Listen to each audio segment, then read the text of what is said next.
Welcome, everyone, to this panel on Australian Chinese voters' concerns and priorities. Before we begin, I would like to acknowledge that we are meeting on the unceded land of the Gadigal people of the Eora Nation and pay my respects to them, their elders, and their ancestors with gratitude for looking after this land for tens of thousands of years and bequeathing a rich cultural heritage to Indigenous and settler peoples alike. I'd also like to pay respects to any Indigenous people in this room tonight. My name is Linda Javen. I'm a Mandarin speaker, cultural commentator, and the author of 12 books, including The Shortest History of China. My next book is called Bombard the Headquarters, China's Cultural Revolution, coming out in June. I've lived in Taiwan, Hong Kong, and mainland China, and I am a literary translator from Chinese with a specialty in film subtitling as well. It's my really great pleasure to be here. I want to welcome everyone here and welcome everyone who is watching online as well, and to introduce you to the members of the panel tonight, because we've got a spectacular panel. Professor Sun Wanning is the Deputy Director of the UTS Australia-China Relations Institute, which is hosting this session. She's a professor in media and communications and a member of the Australian Research Council College of Experts. Professor Sun is the author of numerous books and reports, including this latest from August 2023, First Generation PRC Migrants and Social Cohesion, Views on News about the PRC and Chinese Australians. You can find this one online. She has also written about migrant communities in China, what is very relevant here is her work on Chinese language media in Australia and the politics of Chinese diasporic communities here. She's a frequent contributor to publications including Crikey and The Conversation, as well as academic journals. Thank you for this, Professor Sun. Wanning. I'll call you Wanning now. Next to Sun Wanning is Erin Chu. Erin is a social activist, a freelance writer, an entrepreneur, and the founder of the Asian Australian Alliance, which over the last 12 years has sought to empower and advocate for all Asian Australians and create a platform for positive change, especially around issues such as racism and representation, the challenges faced by Asian Australian LGBTIQ communities, and domestic violence against Asian Australian women. She spends half her time, or she commutes between, she spends half her time in the United States and half her time in Australia, and she's currently collaborating on a project on redefining xenophobia in contemporary Australia. Finally, we have Osman Chu, who is a research fellow at the Per Capita think tank, and he's worked in policy roles for over a decade, including as a reference group member for the Commonwealth Government's recent Multicultural Framework Review. He is a frequent contributor to The Guardian, the Sydney Morning Herald, and the Canberra Times, and was previously recognized as one of the 40 most influential Asian Australians under 40 for his work in the category of public sector and government. He's worked in policy roles for a very long time, and we are very privileged to have you here tonight, as we are all of you. I want to start by asking Wanning to give us some definitions, because you will read in the papers the Chinese Australian community or Chinese Australian voters. And we're actually talking about a really widely diverse group of people. I mean, last Monday, I met somebody who was showing another group a photograph of his ancestors in Darwin in 1870, you know, and then there are people who have recently come and are not confident in English. When political commentators and journalists talk about Australian Chinese people in the context of politics, what do you think they get wrong?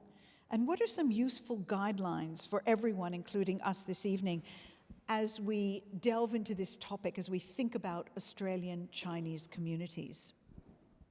Well, thank you, Linda. I think that's a great question to start the discussion, because I think the term Chinese community has used, we have heard that expression so often, but it's really a lazy term, really. I mean, who is in the Chinese community? And also the other term that's often used is the Chinese Australian community, single, right? And again, you know, who is in that community, right? So, but it's very understandable that this is used because it's convenient, but it really doesn't, you know, portray an accurate picture of complexity of people. Look, from the last census, about 1.4 million people in Australia said they identify themselves as having some kind of Chinese heritage, right? So in numerical terms, that's about 5.5% of the entire population, right? But people with Chinese heritage is a very broad and a vague term, right? And you could also tick more than one box.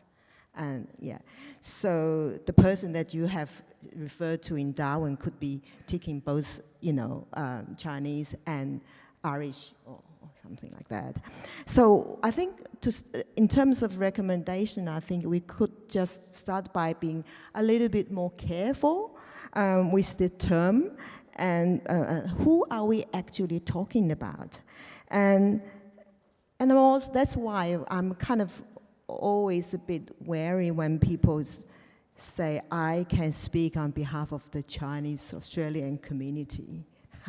Yeah, and I think that claim is a bit sort of problematic. And I think that I think Erin and Osman here probably will have no trouble agreeing with me that we're not here to speak on behalf of the entire community. We're not spokesperson in any sense of the word. I think what we are here is to offer some of our thoughts, to share some of our thoughts based on our own research, evidence that comes from our research and observations. So in terms of the generations, there are people who were born, brought up here, like Erin, born here, like Osman, brought up here, or like me, who is a first generation migrants from the PRC. You know, Osman probably would tell you he has Hong Kong and Taiwan background, and Erin has Malaysian Chinese background. So in terms of generation, you know, there could be, you know, born or brought up here, we call them ABC, or you could have many generations here, or the second generation. In fact, some of the first generation PRC migrants are already having their children who are old enough to vote. So they are we call them second generation, or technically 1.5 generations, the people who actually were brought to Australia when they were a little child. So in terms of place of birth, it is extremely diverse as well. And as I said, some born here, some born in China, some in Taiwan, some in Hong Kong. Singapore. And Singapore and Malaysia. And yes, and so, and also in terms of language, you've got, you know, people who speak only English and nothing else, or people who speak, people in Taiwan will say they speak 国语, right? They don't say they speak Mandarin. And people in Hong Kong can speak, you know, Cantonese, and there is a whole range of southern dialects, you know, Tosio, you know, Hakka as well. And of course, the latest arrivals mostly speaking various sort of dialects or mostly Mandarins, right? So in terms of identifications, while a lot of people are happy to be identified as an Australian Chinese, some may just prefer to be called I'm Taiwanese, or I'm from Hong Kong, or I'm Australian. Or I'm an Australian, yeah, yes. So it is extremely diverse. So going back to the second part of that question, and if either of you have insights into this, all three of you, what So we have a press, we constantly see in the Australian English language media references to Chinese Australians or Chinese Australian community, etc. What is the danger there? What are they getting wrong? What is the thing that is giving people who read English language media here a seriously wrong impression? I mean, aside from what you were explaining. I think one of the biggest issues is that they see us as one homogenous community. So if you're Chinese, you're all from China. It's not saying being from China is bad or anything, but they forget that we come from a diverse range of Asian countries, Southeast Asia, South Asia, East Asia, and other parts of Asia, but also the descendants who descended from gold rush Chinese and those early Chinese. So all these things are not defined, but when the media, or what we call, I guess, China hawks, if you want to use that term, kind of talk about the topic of, Chinese Australians, Australians, Chinese, it's always about that community as one homogenous people, and that we are all potentially suspicious because of the narratives that are put out there about the growth and influence of mainland China. So, I don't know, Osman, you want to add to that? Yeah, I think the way I like to think of it is, rather than the Chinese Australian community, I think of it as Chinese Australian communities, because, you know, what makes someone Chinese? Is it shared language? Not necessarily. Is it cultural practices? Not necessarily. You know, there are different cultural practices even within mainland China itself. So I think that is how I think of it. There's not really one singular sense of being Chinese, and the views of people within particular communities is shaped by history of migration, history of power, like what it is to be Chinese diaspora from Southeast Asia is very different to being someone who came from mainland China, like the experience of being a minority and having discrimination. And it can lead to very different views. And so I think that's a bit of context that a lot of people don't really understand. Yeah. And I think that's... If I could just pick up on that. I think Professor Andrew Jakubowicz has written an article which actually is quite usefully pointed out that sometimes when we look at the multiculturalism, we tend to look at the ethnic communities as a particular interest group. But because of the fact that Chinese communities are so diverse, and it's impossible to actually look at this 1.4 million people as all belonging to one particular interest group, economically, politically, and socially, and culturally, and linguistically. And these are all really important points, and we spent a bit of time on them. I think just to make the point, to really talk about, and I think you made a very good point, Erin, about it does result in everybody falling under suspicion if a certain group is under suspicion. So I think one other point I'd like to flag is that for Chinese communities, unlike a lot of other ethnic communities, there's not really a peak organisational structure as well. So it's actually far more fragmented than a lot of other ethnic communities in Australia. You know, where there are organisations, they tend to either be very interest specific or geographically specific. yeah, that's a really good point. And my next question is for you, Osman. Given what we know about the incredible diversity in this community and its interests, as you've all pointed out, what does your research tell you about the main factors that shaped various Chinese Australian voters' choices in the last election? And what do you see in terms of continuities and change this time around? In other words, what were some of the issues that if people were looking at the vote or looking at the election from the lens of being Chinese Australian, whatever that meant to them, what's going on that's similar, what's going on that's different? Yeah. So I think in the last election, Chinese Australian voters played a pivotal role in determining the outcome.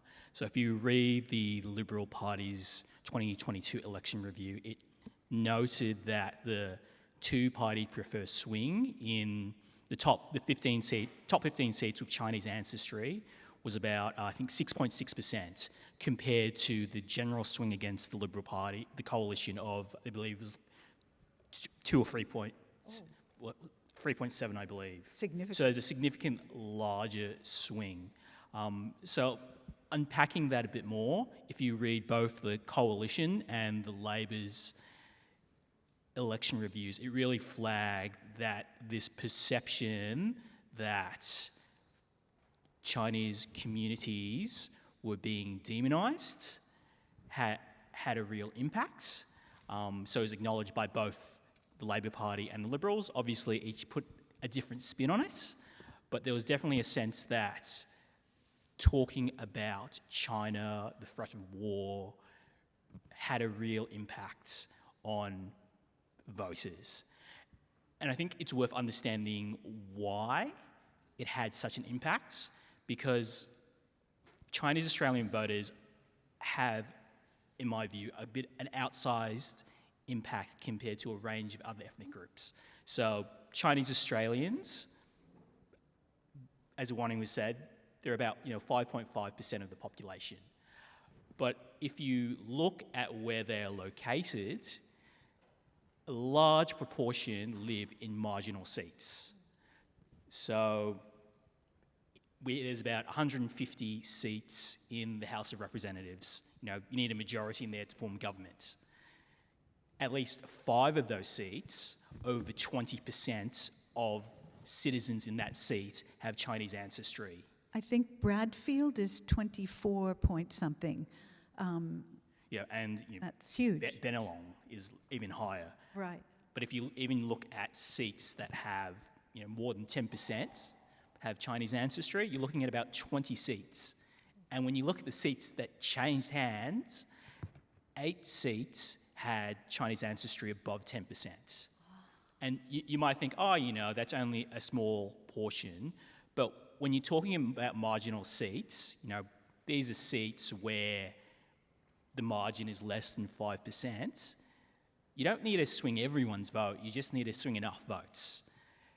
And looking at the best available data, which is from the Lowy Institute's Being Chinese in Australia reports, they had a report that they released every few, in 2020, 2021, 2022, you can actually see the collapse in identification with the Liberal Party. So in 2020, about 42% said the party they most closely identified with was the Liberal Party. The following year, that had fallen to 28%. The year after that, it went up slightly to 32%. But essentially, they lost a quarter of people who identified with them. That's so interesting. Can you tell us when the identification with the Liberal Party started? If you give us a historical overview? I mean, there's sort of been a perception that Chinese communities really shifted towards the coalition probably in the 2000s, 2010s. So, if you look at Labor's 2019 election review, it really talked about how one of the reasons why they were not able to win the seats of Reid and Chisholm was because there was a shift by the Chinese community against the Labor Party. And there's possibly a few explanations for that.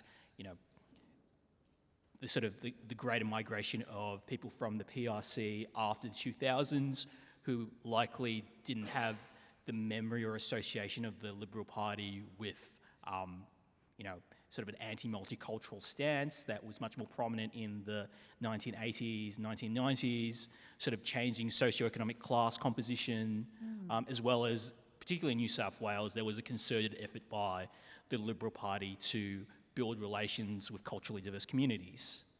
That's really interesting. And actually, I want to ask Erin, because of your work looking at Chinese American communities and how they vote and so on. You've been looking at the voting patterns there. What are some of the similarities and differences between the way that Chinese Americans and Chinese Australians, in all their diversity, choose who to barrack for? And I mean, is this, the turning towards the Liberals? One thing that I think has happened, and I don't know because it's only anecdotal that I know about, is that there's a number of Chinese supporters of Trump. So could you talk a little bit about affiliations there and what lessons we might draw from what's happening or happened in the States? Yeah, so it's interesting. I think just like tagging on what Osman mentioned about, I guess, the different paths of migration of all the different Chinese communities, depending on where they migrated from. It similarly to the Chinese American communities, it's very generational in terms of how they conceptually see politics and political parties. So in the US, they talk a lot about the model minority, and that Chinese communities, Chinese Americans, and Chinese Australians, and Asian Americans and Asian Australians generally fit in what that idea of model minority, that, we, come to US, come to Australia, that everyone works hard, make sure their children go to university, get a good degree, should they buy a house, own a car, and they don't tend to speak out when it comes to political issues or social issues. So that type of, I guess, that stereotype or that narrative was beneficial, possibly for the migrant generation of Chinese Americans and Chinese Australians. But with a generation like myself and Osman and others who were born and raised here, it actually is to our disadvantage because we are always put into that stereotype. And we don't talk enough about that in Australia, whereas in the US, this is an ongoing conversation about the model minority and how it actually has become a burden for the Chinese American communities. In terms of their voting patterns, I think conceptually, the Chinese communities are always seen as a lot more, I guess, conservative in how they vote politically. Chinese Americans are the same because they see that if we vote for the Republicans, that is also good they're better for the economy, they're better for my, job and, earning capacity and things like that. And that's similar to how a lot of Chinese Australian communities, when they voted for the Liberal Party, how they see. We may think, oh, that's just a stereotype, but conceptually, that is how they see it, that if we vote for the Liberal Party, they're better for the economy, whereas the Labor Party is more for the unions and more for the working class. We're not working class. We are above that working class, kind of threshold. So that is also very similar in many ways.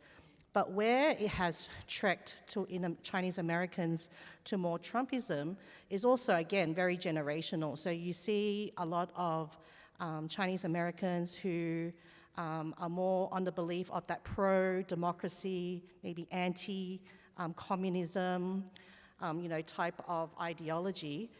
Those people were very loud and proud, particularly in New York, in San Francisco, where there's huge concentration of Chinese American communities there. And they're loud and proud, but they don't necessarily represent the majority, because when you're loud, you look like the majority, whereas in reality, you may not be.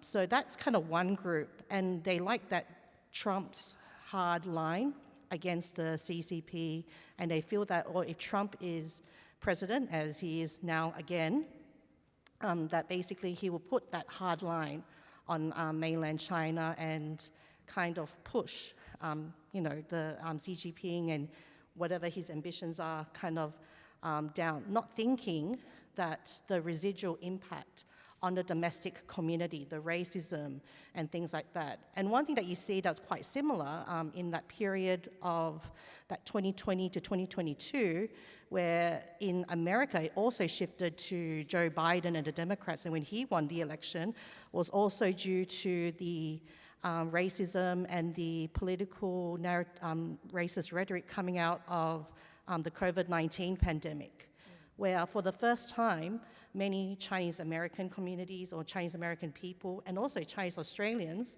who may always thought, oh, there's no racism issue, for the first time they either knew somebody who faced racism as a result of the COVID-19 pandemic, or they experienced that themselves. And then you see people like when Scott Morrison was Prime Minister and him saying that we need to go and investigate the origins of COVID-19. And then you have Trump kind of calling it the Kung Fu virus and things like that. So that, I think, shifted, but it may not work now. See what I mean? Yeah. It's very interesting. I want to tease out one of the things that you were saying, asking Osman and wanting to comment. Oh, and by the way, at 7 o'clock, more or less, we'll be going to questions, and you'll have an opportunity to ask questions yourself. So I just forgot to mention that. We'll be doing that later. But one of the things I wanted to tease out is this notion of the relationship with mainland China, the PRC, and all of that. Whether that is different in Australia, I mean, we're so much closer here. And I'll ask Wan Ning first, because you've explicitly studied the mainlanders, but it's not actually just about the mainlanders.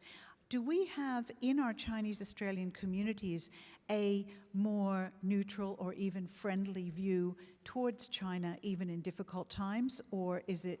What are the differences with what Erin was painting for the United States in that regard, in the way that we look at China? That is a very complex question. It is. I think I will just start addressing that by just saying a little bit about this particular cohort, what we call the PRC community. And I think it might be useful to talk about that because they are the latest arrivals. The people from China who migrate from China to Australia and US started to happen after China started the economic reform in the 80s and in the 90s. So, so you've got the layering of Chineseness there, and then on top of that, starting from the 90s, you have the people from the PRC, and they came in large numbers. And so as a result of that, they dramatically shifted the demographic composition of the so-called diaspora, Chinese diaspora. If you just look at the Australian situation, out of that 5.5 people who identify themselves as having some kind of Chinese heritage, 2.2 identify themselves as having Mandarin as the first language spoken at home. So even though they're late arrivals, numerically speaking, they're poised to become almost like the more dominant group in terms of numbers. And this group, I think that the differences between them and other so-called Chinese communities is probably as big as the differences between them and the so-called mainstream Australian public, right? First of all, the more recent are migrants, so their English proficiency is very uneven, right? Some speak good English and others don't, and most of them just struggle through. And then the other thing is that they have closer ties with families and the networks in China than people like Osman and Erin. So that doesn't necessarily mean they're exclusively subject to suspicion, as we can tell from Osman's story. But usually when we talk about them as likely agents of influences, most people actually talk about them. In fact, some people argue that we should actually have migrants only from Hong Kong and Taiwan and not so much from mainland China. That kind of argument also was made. And also, China is not an electoral democracy. Now they're coming to this country where voting, unlike the US, is compulsory here. So there is this kind of civic and citizenship engagement issues here, which is very, very important for this particular new arrival groups. I think the government has invested money, and there are some community groups are doing their bit to train and to provide sort of information and the civic education, how to vote, and how to be responsible citizens. And also, as you mentioned, they're facing a very, very different media landscape, right? Because they kind of straddle the two media systems. You've got the English language media system here, And they've got this state Chinese media here, and they find that actually for different reasons, neither of them serves their own cultural needs very well. Hence, the emergence and the thriving of the Chinese language media in diaspora that's produced locally, which not only sort of translate and sort of broker content from both sides, but also present it to the community by putting their own diasporic slant to it. We'll be getting more deeply into that. How do you think there might be in your reading, and you, Osman, do you think that there's a significant difference in views here towards the PRC than there are in America, where it's a further thing and a more demonized thing? And I mean, no leader of any party here could really get away with some of the stuff that, for example, Trump would say about China. Even with Scott Morrison calling for that investigation, the language is quite different. Do you see a difference? My analysis of why there's a difference between Australia and the US, it partially comes down to political economy. Obviously, China is our largest economic trading partner, but my view is that the political incentives are very different. In the US, it is, politically beneficial for parties, whether Democrat or Republican, to talk up the threat of China and the problems that exist. Whereas in Australia, the last election showed that actually it backfires. The coalition attempted to make it a huge issue, forgetting that for most people, the only people who swing their votes on, making China a foreign policy issue are Chinese Australians. And you can sort of see the impact it's having. So obviously this week there's been a lot of talk about the PLA naval ships off the coast of Australia. But if you look at the transcripts of Peter Dutton, he's pretty much avoided saying China. So which sort of says a lot, given that in the lead up to the election he was talking about the threat of war. Like he is explicitly trying to avoid saying the word China at all. He's letting his other shadow ministers really put out the sort of more strident message, which I think is very interesting. Very. And in terms of the political incentives, I talked about how you had those 5 seats where over 20% of the population had Chinese ancestry. You might think, so what if a few of them change? But based on that Lowy Institute report, if they've lost a quarter of their votes, at least a quarter of their support, just do some simple multiplication. Means they're probably losing at least 1, 2, 3% of the primary vote. You think, that doesn't matter. Marginal seats are less than 5%. You have a seat like Bennelong, which is less than 1%. Yeah. It's because of that concentration, and also because of the way the Chinese community is really fragmented, you can't really broker through any particular organizations. So it can have a huge impact if it cuts through. Yeah, that's really, really interesting. Could I quickly add something? So I think another difference with the Chinese Americans is that we don't experience here is that Chinese Americans have that issue of affirmative action in college admissions. And so in terms of what that means is that in the US, as you know, it's not like how it works here, where you can go through getting government-funded placement, but also you can choose how you want to pay your university education, whereas in America, it's either scholarship, get a student loan, and that's pretty much it. So to get into those big universities, it's not just about your marks that you do in your exams and things. It's all about what do you do outside.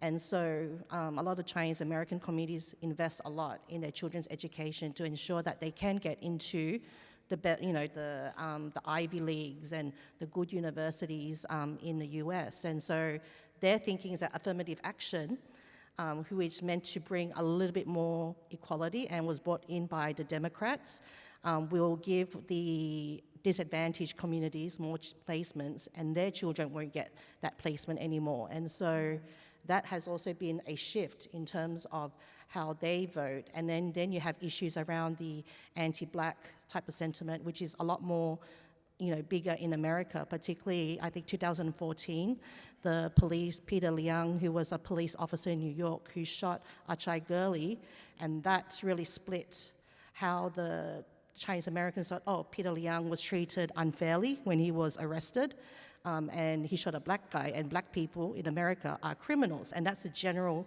idea of how a lot of, particularly the Chinese Americans who are from the more migrant generation, maybe a lot more like what Wan Ning mentioned about, English is a bit here and there. Some may not necessarily have a lot of English comprehension. They're just thinking, well, black people are criminals, so what they did is the right thing. So that also split, and how Chinese Americans, voted. So I think a lot of those two things changes, where we don't necessarily face that in Australia. And like I said, like Osman said, we are closer to mainland China, and so that's why it affects us more, where when they do take that rhetoric that, oh, China is a threat to our national security, doesn't necessarily win votes from our Chinese Australian communities. And that shows that our voting intentions and our ideas on who we vote for has changed significantly, that we are a lot more articulate when it comes to thinking about how we vote, and we are thinking a lot more comprehensively. And that also is due to the generational changes of Chinese Australian votes. Very interesting. I want to turn the topic to media, and you have Wan Ning. You were just talking about these different the complexity of Chinese language media and of other sources of information. I'd love you to give us a bit about, just give us a view of the landscape of the media that Chinese Australians in their different communities would be looking at. I mean, from the right to the left to the middle.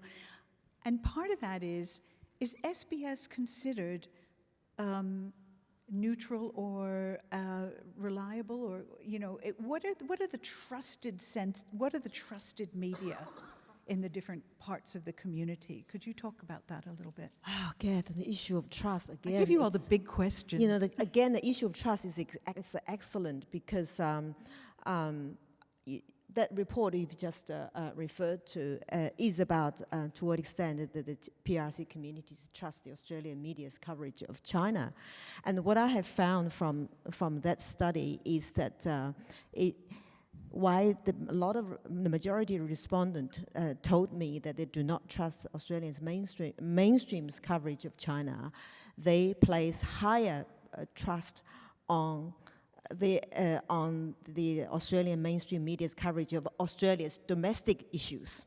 So in other words, it's not that they have lost faith in Australian media per se, it's only one's coverage of China, okay?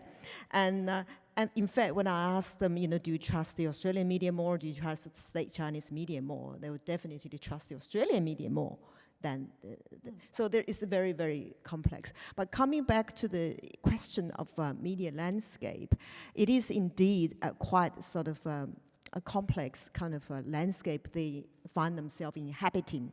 Because on one hand, you've got the English language what we call mainstream media, right? And I'm not sure how many or what's the percentage of people in that group actually are able to tell which one is on the left and which one is on the right, right? And some might even think that ABC is actually part of the government because that's how CCTV in China is, right? Others are more discerning. So that's on the mainstream side, English side. And on the other side, you've got the People's Dailies, the China Daily, and all of them are freely available online if they want to access them.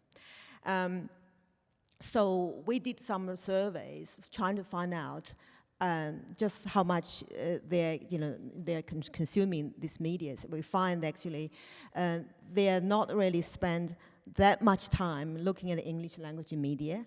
They're even spending even less time looking at the state Chinese media, but they're spending a lot of time looking at the Chinese language digital media that are produced by local organizations that do a couple of things. One is to translate the content from the English language media and to inform them, but only on issues that they actually the editors think are more relevant to their life, right? Such as about, policies and stuff like that.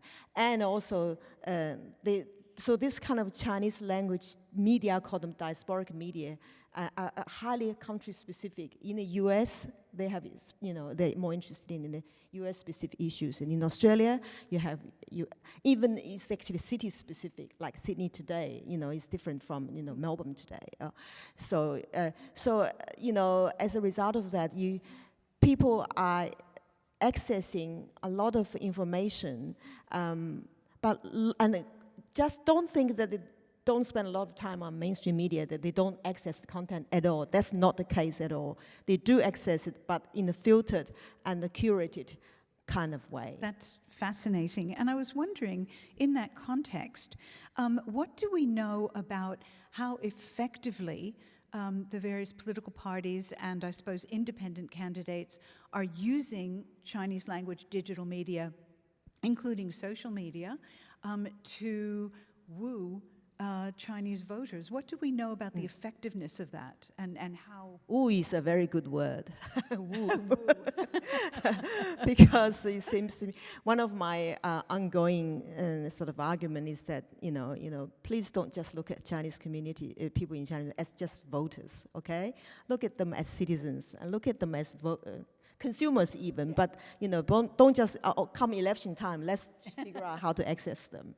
And but having said that, they are trying very, very hard to access the community. And apart from actually holding community forums where the politicians and the candidates can come and meet people in person, they do rely on a great extent to, on the Chinese language media. I have seen quite a few examples of liberal parties using Chinese social media, WeChat subscription account to push their advertisement as well as the editorial sort of stuff. That's one way of doing that. The other way is doing that is simply for the parties to place their political ads, paid ads in these Chinese newspapers.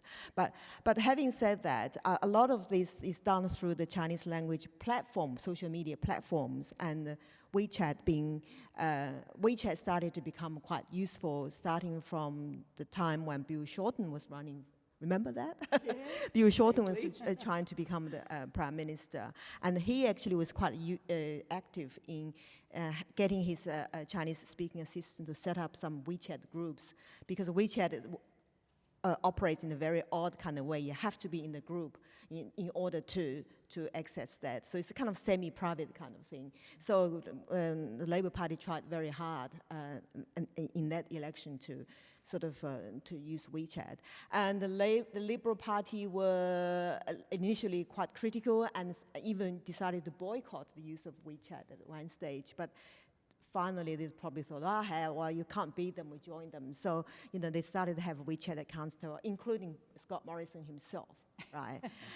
But in the last year or so, new technology, new platform, such as Xiaohongshu or Red Node, become much more attractive to politicians because it operates more or less like Instagram, so it's more accessible, and you don't have to go through to join someone in order to access them.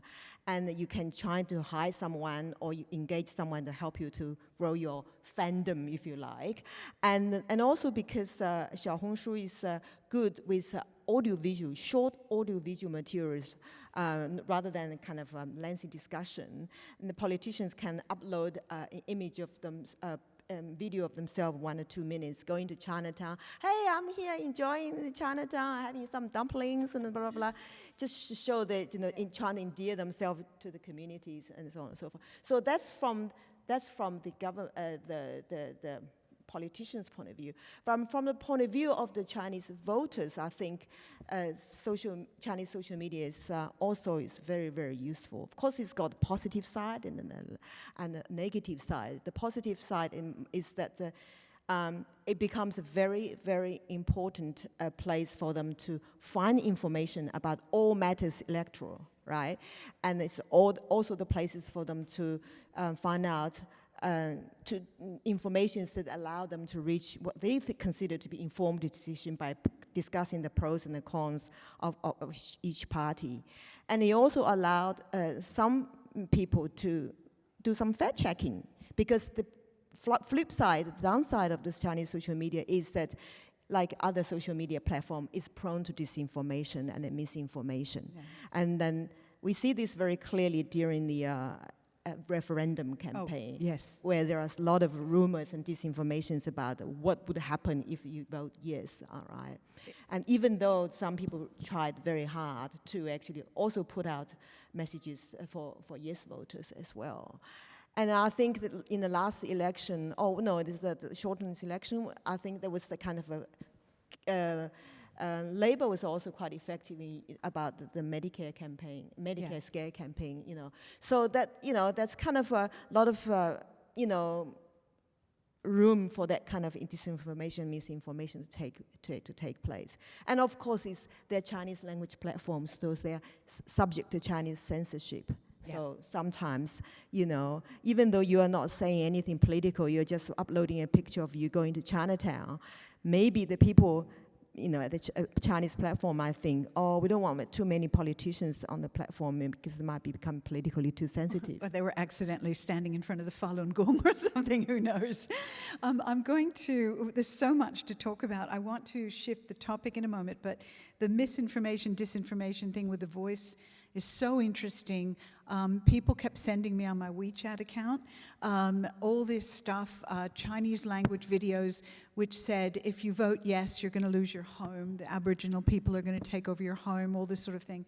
And in the end, one of the Chinese community pro-yes people, who I did an event with in Ryde, with with Mandarin language, Mandarin first voters, she said, let's make some videos, because the way you can go viral on Chinese social media is have a non-Chinese person speaking Mandarin. So we did a whole bunch of countering disinformation videos where, I was saying, you won't lose your home according to the 1993, freehold title extinguishes native title, all this sort of thing. It did get all in Chinese, and it did get some traction. But there's so much. You can bring these things up in misinformation and disinformation again, but I did want to get to something really important, and that is the effect of the so-called China threat narrative on the community and the way it votes. And Osman, you had a rather dramatic personal experience. I don't know if all of you remember, but it was 2020, I think. The Senate was doing hearings on diasporic communities and their issues, and Osman was one of 3 people who were testifying when Erica Betts, the Liberal Senator Erica Betts, demanded that you and the others, in his word, unconditionally condemn the Chinese Communist Party dictatorship. That kind of thing where your loyalty is questioned on account of your ethnicity, what did that tell you about the impact of China threat discourse on people in Chinese Australian communities? What it told me was it was far worse than I had expected. It's one thing to have an intellectual, abstract discussion about, these issues. It's another thing to get confronted with it wasn't in person, but get confronted with it. And I would hope that what happened and the aftermath really sent a message that that kind of questioning of the loyalties of Chinese Australians wasn't acceptable. I would hope that, but I think the fact that no longer a senator didn't really apologise suggests there is a minority that feels that kind of line of questioning is acceptable. I would say that my experience isn't unique.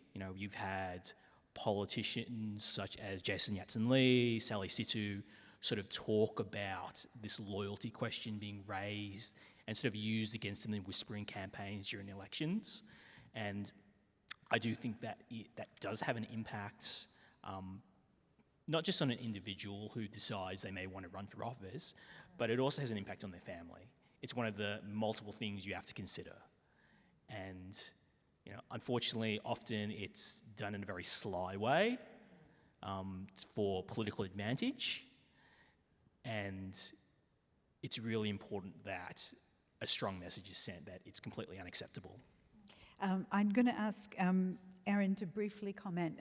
We're getting close to question time.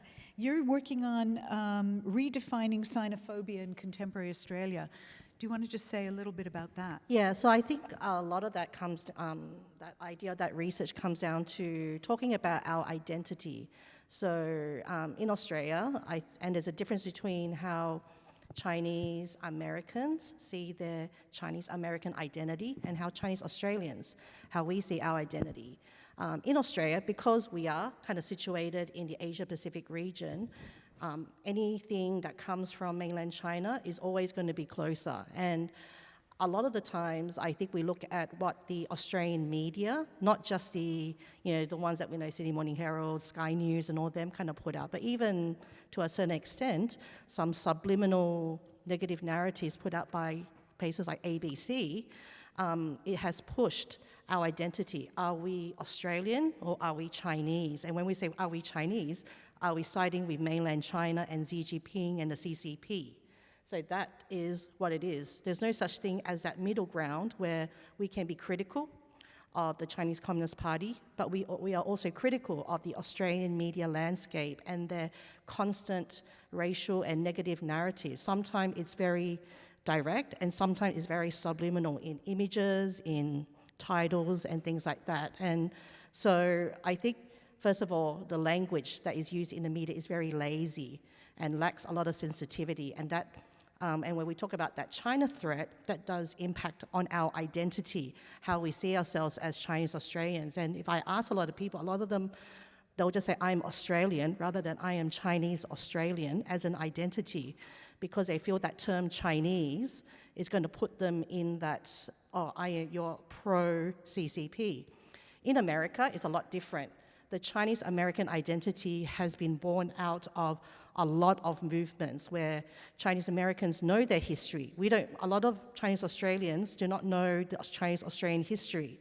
In Chinese America, they have Asian American studies, which was born out of a lot of movements to push out, African American studies, Latino studies and things like that. So they can learn their history. A lot of movements, I think one of the biggest movements that defined the Chinese American identity was in the early 1980s with the Vincent Chin incident. I think you guys, I don't want to talk, that's a big story, but if you look up Vincent Chin, that was a pivotal moment for a lot of Chinese Americans in forming their identity and standing up for their rights. And if you look even further back in history, a lot of Asian Americans, social activists and those who are advocates actually fought with people like Martin Luther King and Malcolm X during the civil rights movement. So you see that their identity has been formed in that way. Whereas in Australia, we never really had all that. We don't have Asian Australian studies as something people can study, or Asian Australian Heritage Month. In the US, they have Asian American Heritage Month, where they can celebrate their identity. So that identity is stronger. Chinese American political representatives, whether they're on a state or national, they are also more strongly able to identify with their Chinese American heritage. That's really, really interesting. Osman, you wanted to add something, and then we're going to have a final question for everyone. The one thing I wanted to say is that while there are similarities in the experience of the Chinese diaspora across Western settler colonial societies, so New Zealand, Canada, the US, what makes Australia a bit different is the role of white Australia as being foundational to our country.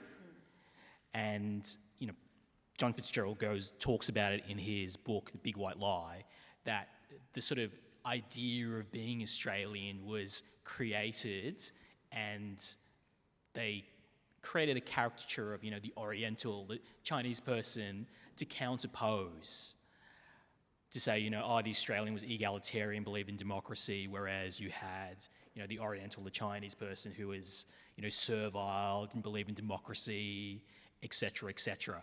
And I think that sort of gives it, when you sort of start to unpack it and understand it, it really gives you a sense that there is that deeper level of, xenophobia that exists in Australia that we really haven't unpacked and thought about in a deep level. That's a really great point, actually.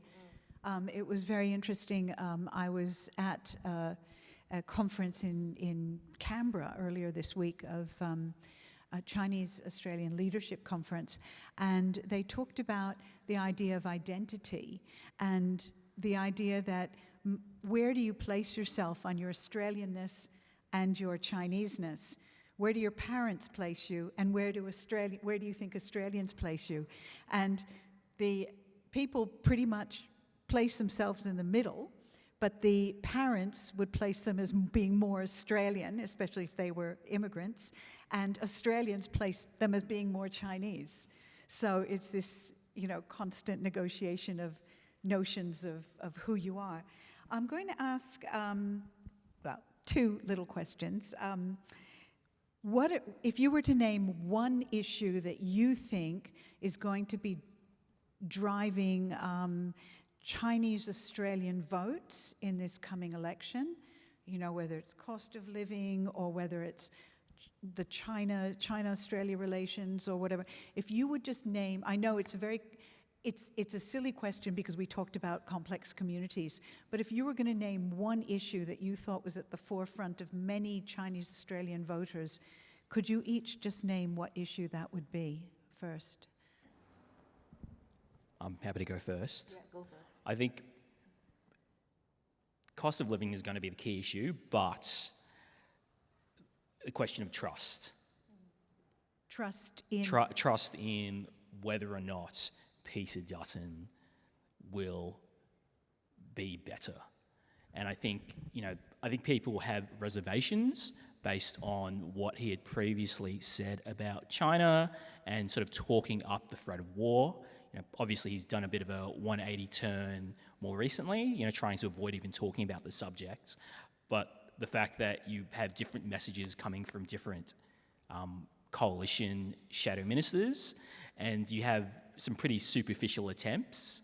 The example that comes to mind is there was a recent event he did, I think, with the member for Menzies, Keith Wallahan, about, Chinese Australian veterans, and he referred to, Billy Singh, sort of the decorated Anzac sniper, and sort of said, he had a great story, you should Google him. But in talking about Billy Singh, he said Billy Singh came to Australia even though Billy Singh was born here. So it sort of suggests that, a lot of it is actually pretty superficial, and can you actually trust that he won't revert Right, if he gets elected? Right, very interesting. I think Chinese Australian communities, like every other Australian communities, is going to be concerned with cost of living, the economy, and whether they're going to be able to feed their family and pay their mortgage. I think that's the big thing.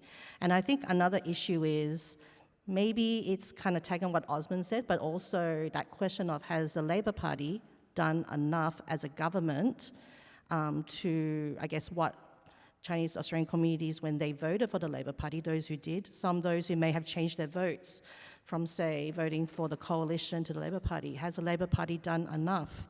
Labor Party promised a lot of things in terms of whether they were or were not going to repair the fragmented relationship with China. Have they been able to achieve that? Maybe yes, maybe no. So, and whether they want to revert back to what they were voting previously, whether they were Conservative voters, or whether they're going to continue voting for the Labor government, or whether they're going to vote for all these independents that are coming in. And so I think it will come down to whether the government has done enough to win their votes again, and whether And are we still seen as a stereotype? Are we still seen as those who just hold banquets for politicians to come up and say ni hao ma and, xin nian kuai le? Walking behind a lion dance during Lunar New Year? Do they see more value? Yeah, I mean, basically, it's interesting because you both agree cost of living, and then you have this mirror, the two different sides. On the one hand, can you trust the coalition? On the other hand, did Labor do enough? Very quickly, and then we're going to go to a one-word answer for the final question, and then open up. I noticed that a latest survey that's done by a Chinese language newspaper in Sydney provide a list of issues and asked the Chinese Australians, and mostly probably I imagine Mandarin speakers, right, to nominate only one as the top one. And there are about up to 20, healthcare, Medicare, education, immigration, economic management, and blah, blah, blah. And, 20 is a lot, housing, visa issues, and refugee issues, housing. And I was really interested to find that of course, the biggest percentage is economic management. That is, which party is better at management.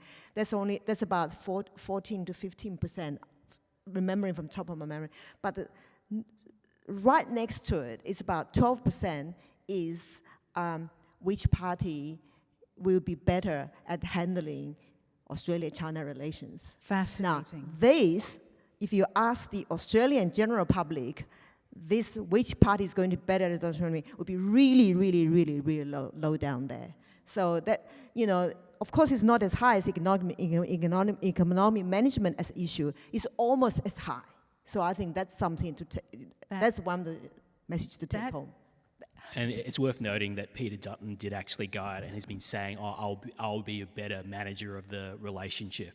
Yeah. So he's been actively it's trying to say interesting. that. Let's see how things are going to play out, because I just noticed Penny Wong made an opening remark at the Senate estimate today, and on the issue of the Chinese live fire exercises, and she was criticizing, obviously, the Liberal Party, saying they are at it again. That's her word. They are at it again. They want to make China the election issue. And they forgot about what it means for the Australian exporters and the Chinese Australian communities. That's her words, not mine. Very interesting. We've got so many things. We can tease these things out in the discussion. I want a one-word answer for the final question. Tonight is election night. The elections have just been held, and you are all Anthony Green, or Antonia Green, Antonia Liu. The polls have just closed. Who are you predicting is going to win from the Chinese Australian community votes? Just counting those. One word answer. Who's winning? We won't know tonight. I think that's a difficult question. Take a punt. Take a punt. If I'm going to take a punt and, being very impartial, I would say the government remains the same. On the Chinese Australian vote.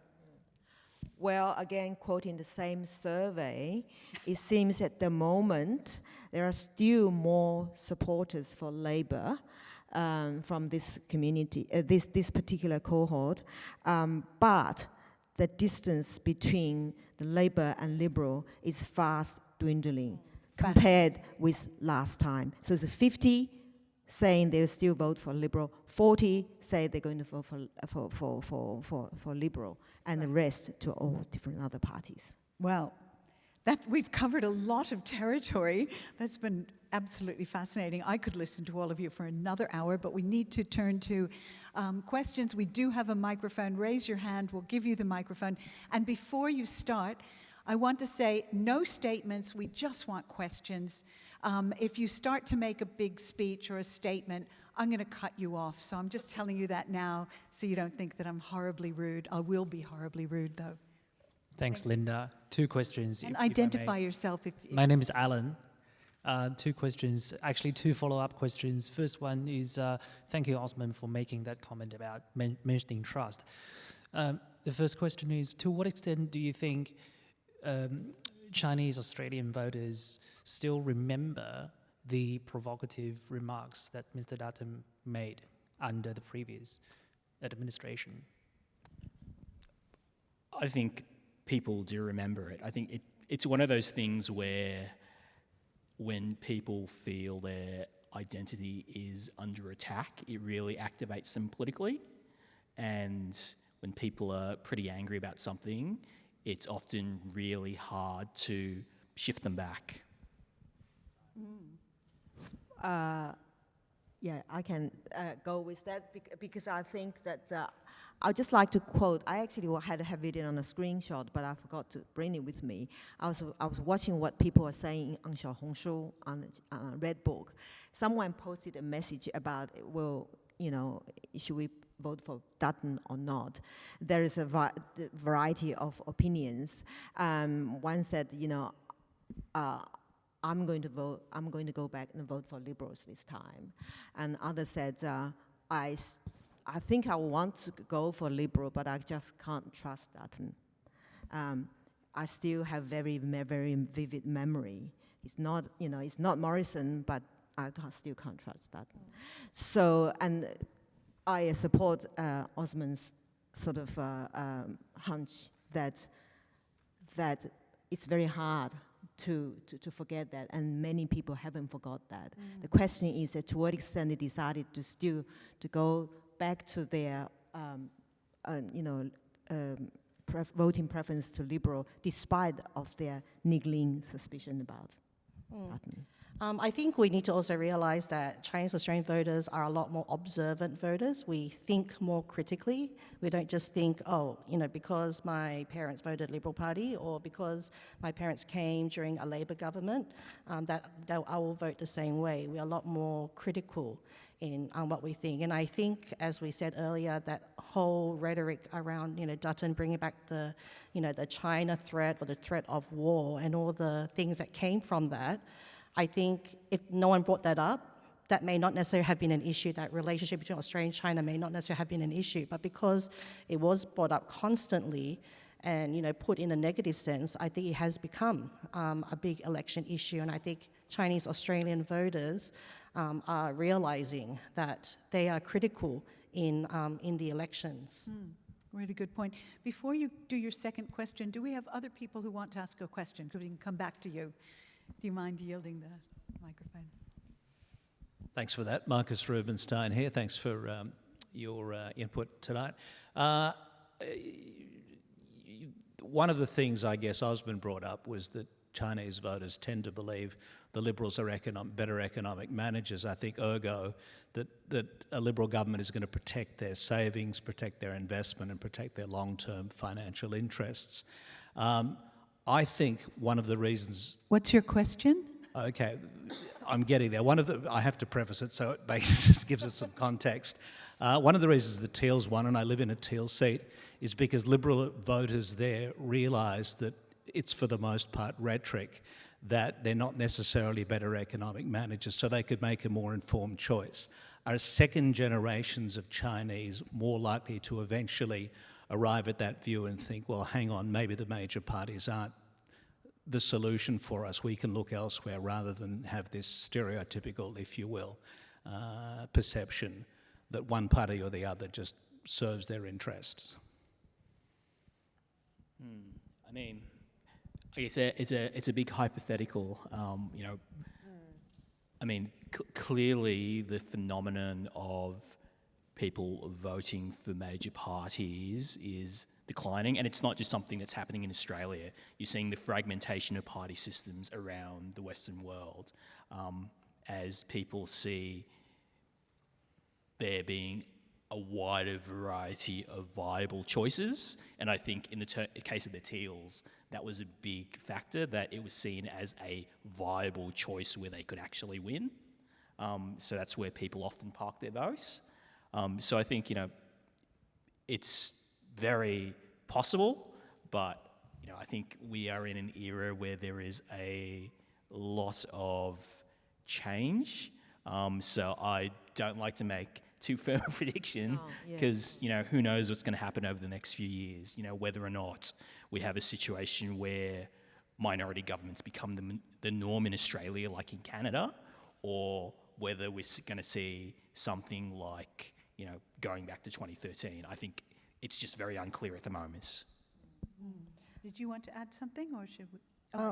Just very quickly, I think if we look at the last election, and I think if we look at a second and even possibly a 2.5 generation of, say, Chinese Australian voters, a lot of us, from the last election also saw the Teals as possibly just a white people thing, because most of the Teals that were being pushed out in the media and pushed out in public were women of not non-diverse colours, skin colours.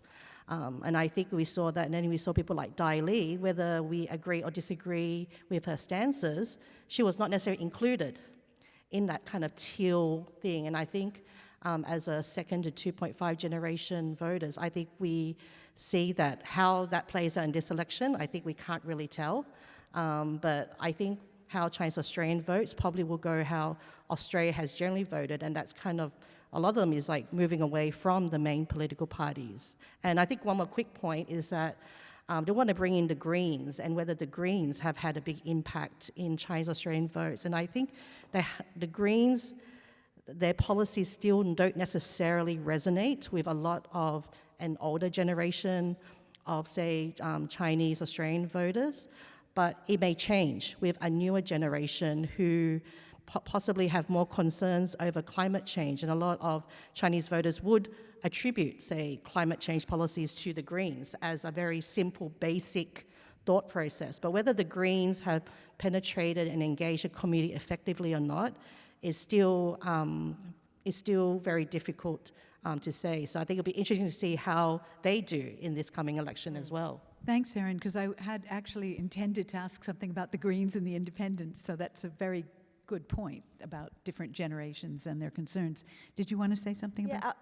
If I can say something about the Greens, I'm just saying that the Greens is one of the few parties that actually have come out clearly saying we want to have a very independent foreign policy, and they are against the AUKUS. So I think if there are strategists in this group for Greens, they probably should actually think about the fact there are messages from the Green that could resonate with the Chinese communities, and they could do better.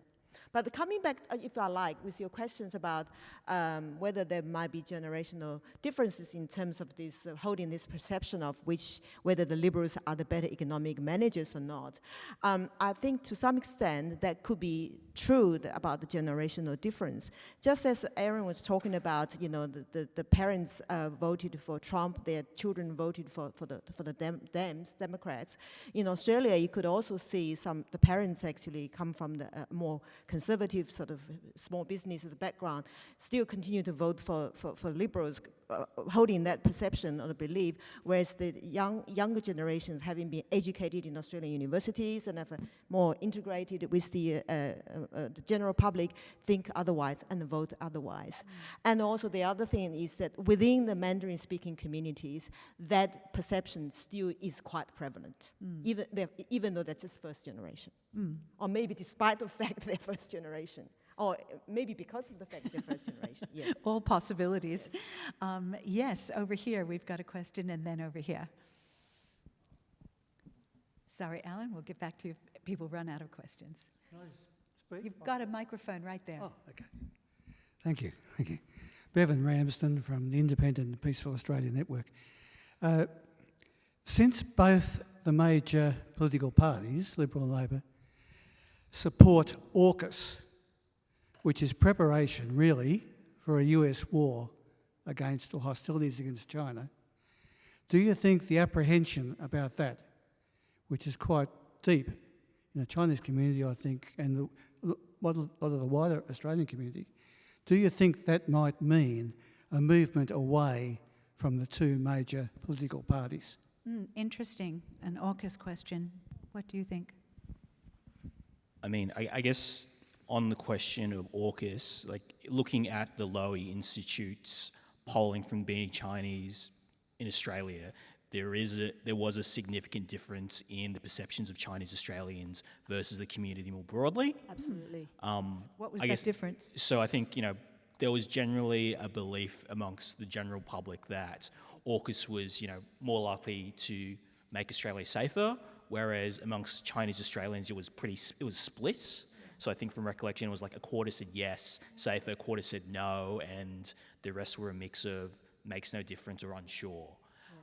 Fascinating. In terms of whether it will have an impact on politics in Australia, it's again, I think we are living through a pretty rough ride at the moment where we are a bit unsure about the direction the international order is going in. Yeah. So I would say that there are a range of possibilities, but it's really unclear at the moment. It might mean that some people think,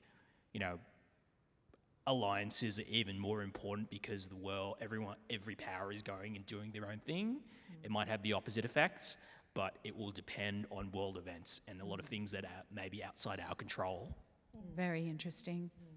Did you want to add something? Yeah, I would just say that research has indicated that when it comes to voting, general voters tend to play a lot less focus on foreign policies and defense policies than domestic issues, the economic issues, and the immigration, and so on and so forth. And it's not more than percent, really, in terms of how important it is. With the Chinese-speaking communities, various Chinese communities, even I can tell you that there is data to show that there is high level of disapproval of AUKUS within the Chinese communities, simply because they associate, let's face it, AUKUS is about China, the elephant in the room is about China, right? So in order to drum up support for public opinion for AUKUS, you've got to talk about the China threat, right? And then you've got to talk about the war, right? The people, Chinese communities that I've talked to are really, really worried about this becoming true. And they are even worried about you talking too much, because they believe that might become self-fulfilling prophecy, you talk so much. So this piece is very much on their mind. Having said that, I haven't noticed that AUKUS being is front and center in their consideration of which party to go for. Okay. It is actually the general question of which party is better at handling relationship with China that seems to be more important than the AUKUS issue per se.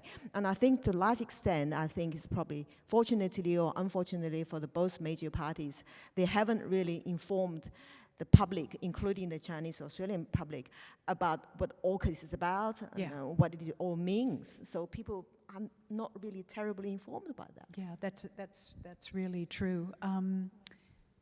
Did you want to? Yeah, just very, very quickly. And I think what Wan Ning said, I don't think AUKUS is the biggest issue, the elephant in the room. And I think if we break it down, it is just basically the Western Bloc versus mainland China.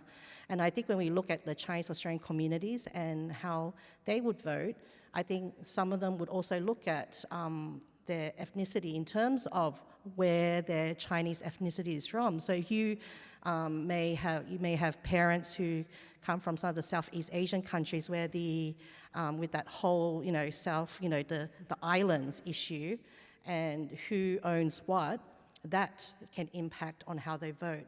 Or those who are, say, Hong Kong or Taiwanese background, how they see that potential how they see the China threat, and that can influence their votes. So I think, again, I think when I said, it is about the relationship rather than AUKUS as an issue. But I think AUKUS is part of the issue rather than being the main issue. And that's such a good point, too, that if you come from Taiwan, you might have a completely opposite perspective if you care more about the safety of Taiwan than, we have a question here, the microphone here. Thank you. Do you believe that the larger numbers of Chinese who've come in recent years, mainly from the PRC, and that they are people who have no knowledge of the history and discrimination that Australia had against Chinese people for over a century, that this has influenced their vote?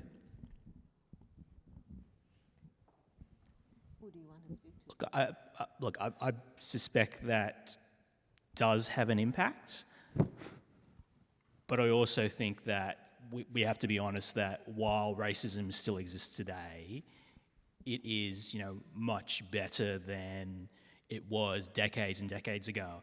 And, I think for a lot of people, the pandemic was a big shock to them because, while there may have had slights against them or, people saying things that were a bit off, I think for a lot of people, it was that first experience of being really threatened by random people.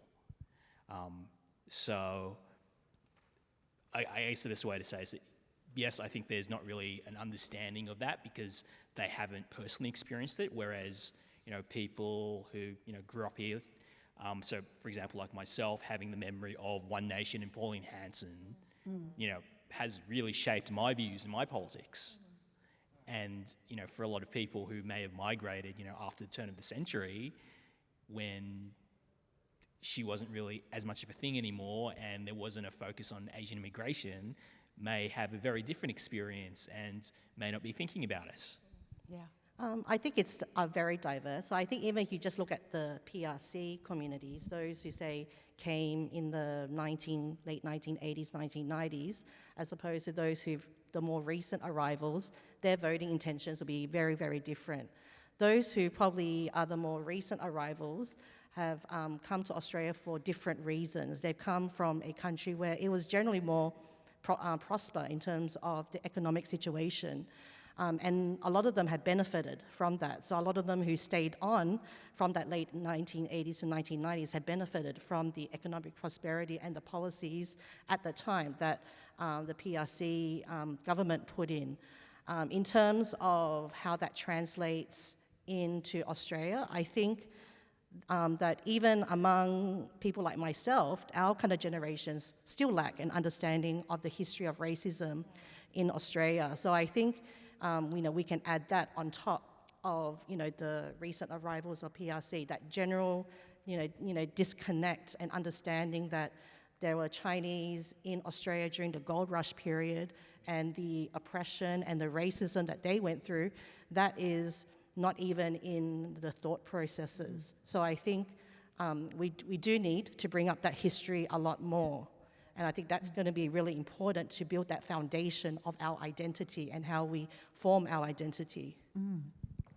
I agree. I think that the ignorant about history is an important issue, and I think everybody, including the Australian general public, could do with a little bit more.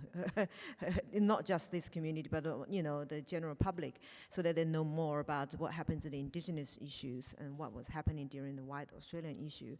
And Osman brought up Pauline Hanson, but for those people who arrived like in the last decade or so, they didn't live through that, so that makes a difference too. So I think history is always really, really important. Yeah. I've been told that we have 5 minutes, so we're going to try to do 2 questions. Let's see, and if you have one person you want to answer it, just name that person if you don't want everybody. Do you think that Trump's presidency and his negative comments about traditional American alliances is going to be swaying Australian Chinese voters? That's an interesting question. I think if we just look generally, just say how general Australian public votes, the general Australian traction, we do tend to somehow follow, not to probably to the overwhelming extent, but to some extent, how Americans vote. When we look at the kind of like Chinese American versus Chinese Australian vote, the Trump comments are probably a hit closer to home for Chinese Americans, particularly for, say, Chinese American civil rights organizations which are concerned about the deportations of Chinese migrants who came across the Mexico-US border. In terms of the undocumented situation, a lot of Asian Americans, including Chinese Americans, are undocumented. And their concerns in terms of whether they're going to be receiving deportation papers. In Australia, I don't think that really resonates in terms of we are concerned about illegal immigrants coming into Australia. I don't think that's really in that dissonance within a lot of Chinese Australian votes. But I think the general similarity is that a lot of those who may have migrated, say from they're Chinese and they migrated from China or from other Asian countries, there will be that thought that, well, I came in the right way, so other people should also come in the right way. Where a generation like Osmond and myself, and even people like Wan Ning Sun, who comes from different thought perspectives, will think that, well, that's not actually correct because we are all coming in from the oppression of Indigenous people. So all of us are technically illegal, if you want to put it in that way. And I think that's a different generation of thinking rather than an older generation. So I think it's very different in terms of how the Trump comments would impact on Chinese Americans as opposed to Chinese Australians. Good point. We have time for one more quick question. It was in the front here. This gentleman. Thank you. My question is, how come we don't hear much more from the leadership within the Chinese Australian community? I'd like to hear more of this. What can we do about it? Interesting question. I mean, I guess I sort of addressed part of it earlier, that when you talk about the leadership within the Chinese Australian community, like, there's no peak body really. So who do we mean is the Chinese Australian leadership? Like that's part of the issue, and as well as the fragmented nature of the communities. I find my own experience is that I'm very mindful that I have a very different background from the plurality of Chinese Australian communities who come from the PRC, who've migrated in the last 20 or so years. So a very different perspective, a very different life experience. And I think one of the real challenges is that diversity isn't properly represented. And it's going to be an ongoing challenge because, there are different views, different perspectives. And perhaps one of the big challenges is because of the nature of the fragmented communities, not so much of hearing from the leaders of those communities, but perhaps having more Chinese Australians involved in politics as candidates and so on, that might be, I don't know, might address that issue more, having more political participation and visibility. I also think there's a generational thing as well, where it's often a lot of the Chinese Australian organisations are sort of an older generation, whereas a lot of younger Chinese Australians aren't really involved. Yeah. They often are involved in maybe Asian Australian organisations, and there's a range of those organisations that have come up. Obviously work around climate change, Asian Australian Professional Collective that came out of the sort of the ANU leadership program that was set up for Chinese Australians. So I think that is one of that. I guess that there are leaders. I think they're just not in the traditional organisations that we associate with. Because we have to wrap up, I'm just going to have Wan Ning say a few things, but I want everybody to really look online. And would you just say the name of your organisation again, the Asian Australian Alliance. Yeah, and there you'll see an effort to create leadership support and Advocacy. And advocacy. So that's a place to go. Wan Ning? I'll just trying to say something about Kingsley's question about Chinese community leaders. I think this notion of community leaders itself has gone through some kind of shift, if you like, with the arrival of the mainland Chinese and the young people as well, as Osman was referring to. It's it's become more, because it's fragmented, as you said, and it's become more, it's decentralized, okay? Because there's not a single Chinese organization can claim to speak on behalf of the whole group, because they're not interest group, as we discussed earlier. And the other thing is, I like to say, is that just because they're not certifiably community organization leaders doesn't mean there's no leadership. Right, because I think if you look at what's going on in the Chinese social media, my research has actually discovered there is a lot of what we call the key opinion leaders, okay? And exercising leadership in terms of informing the public, in terms of organizing things, in terms of mobilizing activism in a very mediated kind of way.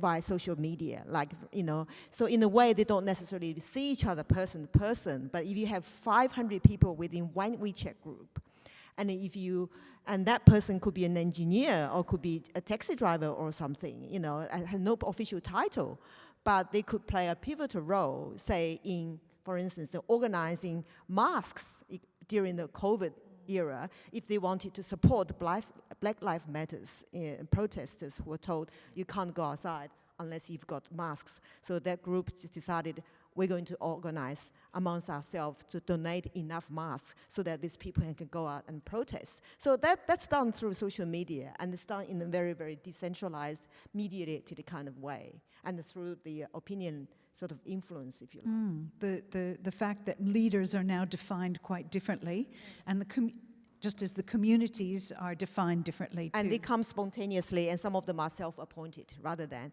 through election or through sort of kind of. It's a very complex political environment, but I think we've covered quite a few, covered a few topics, and in some depth. I'm just absolutely delighted by, and I would like you all to thank Professor Sun Wanning, Erin Chu, and Osman Chu for their contribution tonight to this wonderful understanding of